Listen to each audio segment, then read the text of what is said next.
Welcome, friends. This is Harshad Parekh inviting you to listen to some of my short writings on philosophy, religion, psychology, spirituality, education, Krishnamurti, and nature. I hope you have a good listening. This is audio tape number 52. Article number 312. It is about an imaginary dialogue between Krishnamurti and Ramkrishna. 2 years ago at night, I was thinking or dreaming about two spiritual teachers who have affected my life deeply, Ramkrishna Paramhans and Jiddu Krishnamurti. Krishnamurti was born 9 years after Ramkrishna passed away in 1886. They never saw each other, but in my imagination, they both are alive, smiling, and talking with each other. Ramkrishna was a simple, devotional, and uneducated man, mystical in nature. He stood in front of an image of goddess Kali and made that image come alive through intense devotion. He never asked intellectual questions like Krishnamurti. Krishnamurti was exposed to the Western culture at a young age. He too was dreamy in his childhood, but later in his life, he talked about awareness, seeing things as they are, without any illusion. He spoke mostly in English, whereas Ramakrishna knew only Bengali. Krishnamurti's listeners were mostly intellectuals, whereas Ramakrishna's listeners were mostly devotional. No two spiritual teachers could be so contrasting as Ramkrishna and Krishnamurti. But they both had tremendous passion to realize God or truth. They both had a sense of humor, confidence, and humility. In my imagination, Krishnamurti was against imagination. I see Krishnamurti visiting Ramkrishna at his room in Kali temple at Dakshineshwar near Calcutta. Seeing Krishnamurti coming to his room, Ramkrishna said with ecstasy, "The incarnation of Sri Krishna has come to see me at my humble abode. Welcome, Krishna, but where is your Radha?"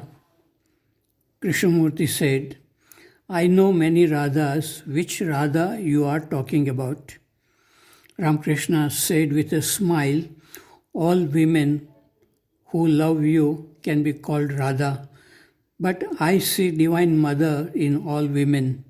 I am married, but I worship my wife as Divine Mother." Ramkrishna continued, "There are two great obstacles for human beings in the realization of God or truth. They are Kanchan and Kamini, attachment to money and sensual pleasures. As long as human beings hanker after money and pleasures, they cannot realize God." Ramkrishna asked, "Krishna, your disciples repeat some of your words like, 'The observer is the observed.' What does that mean?"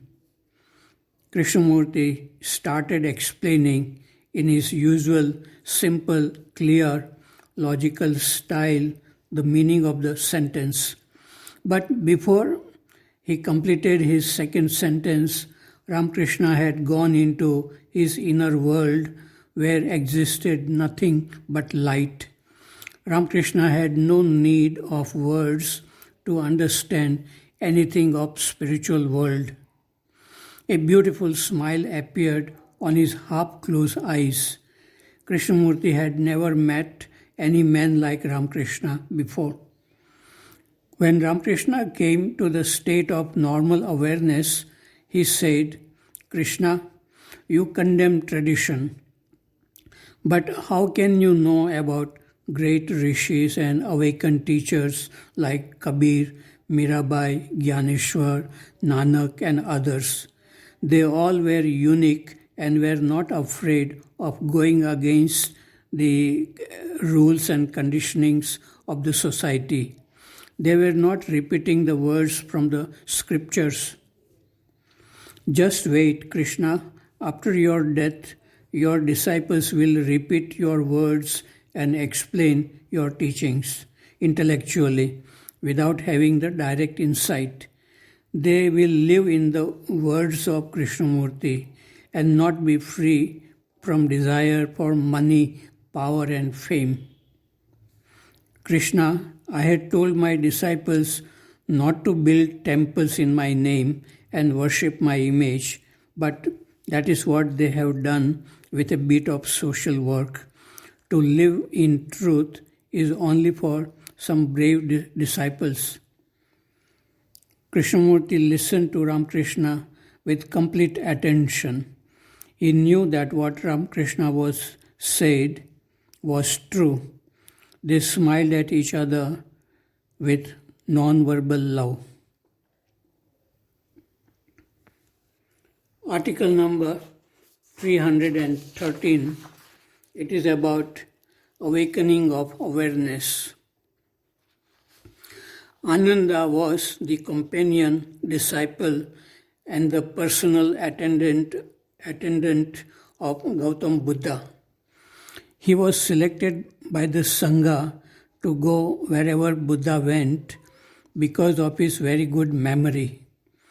He would remember everything what the Buddha said, and later he would convey all this to monks in the Sangha.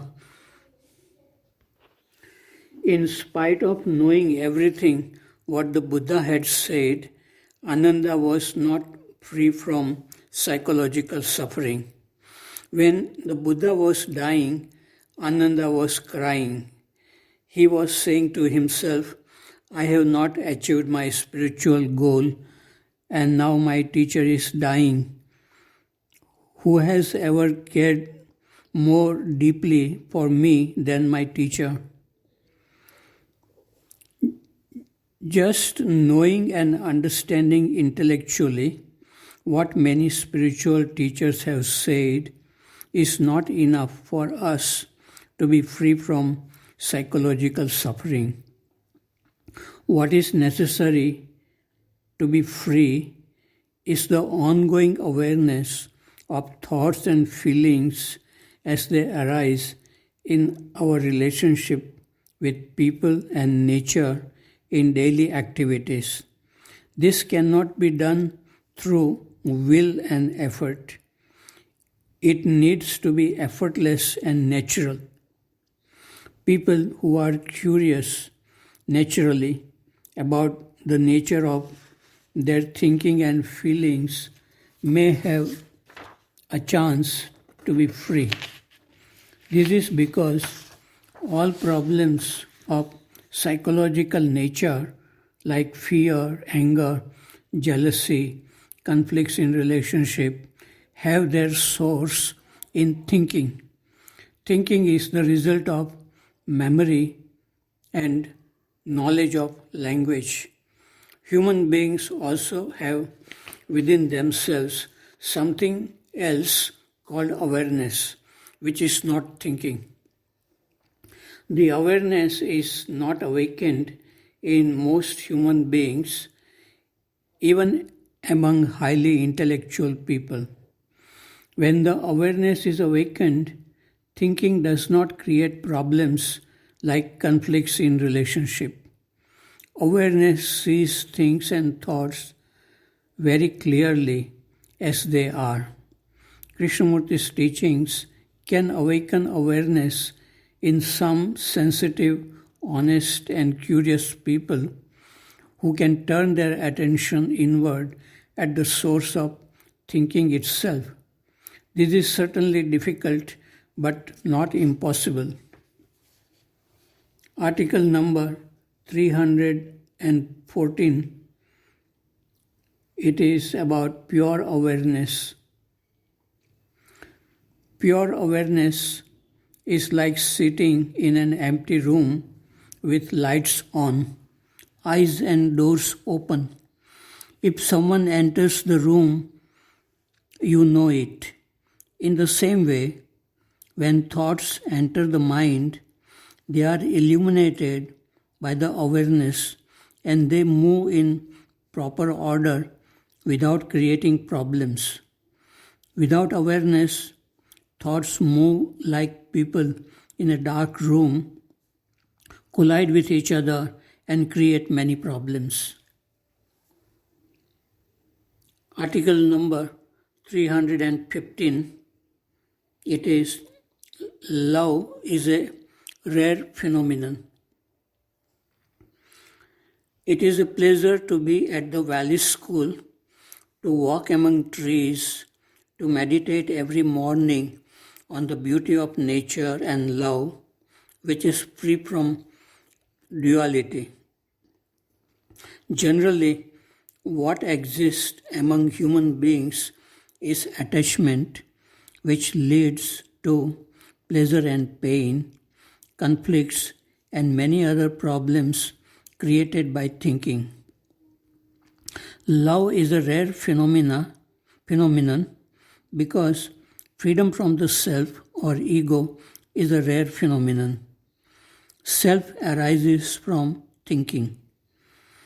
Once the self arises, it creates many desirable and undesirable thoughts and feelings. Human beings get caught into such thoughts and feelings, and that is considered to be the natural state. Very few human beings are able to come out from the conflicts created by the self. Blessed are the people who can see the possibility of coming out from this state of conflicts, who can give their full attention to the source of all our psychological problems and live in a state of love, beauty, and creativity every day. To give full attention to the source requires freedom, which is rare. Confusion leads to greater confusion, and freedom leads to deeper freedom.